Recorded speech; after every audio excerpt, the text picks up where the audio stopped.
This is really the most important stanza of the poem Dabur बीज।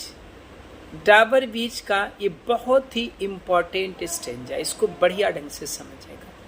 और अगर exam में कोई लाइन पूछी जाती है तो 99% इसी स्टेंजा से लाइन आपको मिलेगी। ध्यान से सुनिए।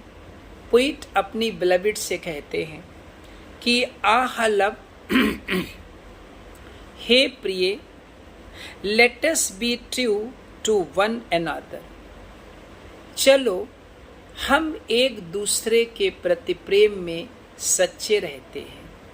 या यूं कहें कि कभी अपनी बिलविड से कहता है कि हे प्रिय, हमें एक दूसरे के प्रति प्रेम में सच्चा होना चाहिए। क्यों? क्योंकि फॉर द वर्ल्ड, क्योंकि ये जो संसार है, which seems to lie before us, जो हमारे सामने फैला हुआ नजर आ रहा है, like a land of dreams, कैसे नजर आ रहा है? सपनों की दुनिया के समान ये हमारे सामने फैला हुआ नजर आ रहा है। सो वेरियस, इसमें बहुत सी विविधताएं हैं। सो ब्यूटीफुल, ये देखने में बहुत सुंदर है। सो न्यू, और ये संसार बिल्कुल नया नजर आ रहा है।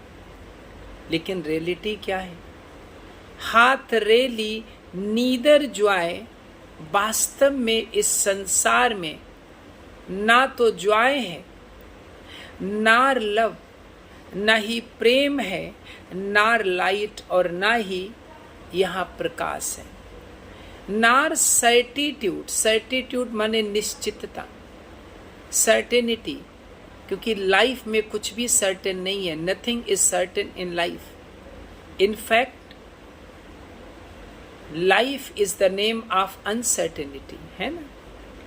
तो नार सर्टिट्यूड, ना ही इस दुनिया में कुछ निश्चित है, नार पीस, ना ही यहाँ शांति है, नार हेल्प फॉर पेन, और ना ही हमें हमारे दर्द और कष्टों के लिए हमें कोई सहायता करने वाला है।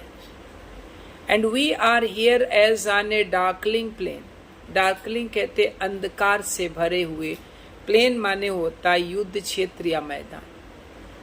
हमारी स्थिति उन सैनिकों के समान है जो ऐसे युद्ध क्षेत्र में लड़ रहे हैं जहां पर केवल अंधकार ही अंधकार है, और ये हमारी अज्ञानता का अंधकार है। इस अंधकार की वजह से हमें ये पता ही नहीं चलता है कि हम किस से लड़ रहे हैं, किसको मार रहे हैं। स्वेप्ट विद कंफ्यूज्ड अलार्म, हम भ्रमित खतरे की घंटी से इधर उधर भाग रहे हैं। स्ट्रगल एंड फ्लाइट, हम संघर्ष कर रहे हैं और भाग रहे हैं। Where ignorant armies clash by night, हम लोग उन अनजान सैनिकों के समान हैं जो अज्ञानता के अंधकार में अपनों को ही मार रहे हैं। तो ऐसी स्थिति में क्या चीज़ है जो हमें इनर सेटिस्फैक्शन दे सकती है? और वो है हमारा ट्रू लव। क्लियर? देखिए, this is the most important stanza of the poem Dover Beach, and through this stanza the poet, he wants to give us a message that it is only true love which can give him inner satisfaction and peace of mind. He asks to his beloved that they must be true in their love to each other, because this world, which looks just like a land of dream, in fact, it is not so as it appears. It looks very beautiful.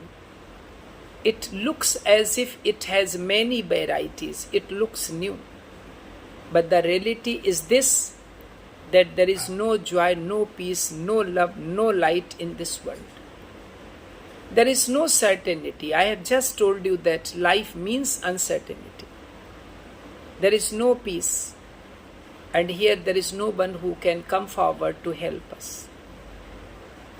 Here we are just like those soldiers who fight in darkness, and it is the darkness of our ignorance, and because of this darkness we are not able to understand whether we are going to kill our own people or we are going to kill the soldiers of enemy army. We all are confused. We are running here and there. There is chaos everywhere. There is disorder everywhere. Nobody knows who is going where. Nobody knows who is fighting with whom. So there is totally disorder. Now the question is this: what can give peace of mind, inner satisfaction in this disordered condition of the world? The poet believes that it is only the true love which can give peace of mind and inner satisfaction. So this is the reason that he makes an appeal to his beloved that they both should be true in their love to each other, because it is only true love which can give them inner satisfaction, peace of mind, and comfort and pleasure.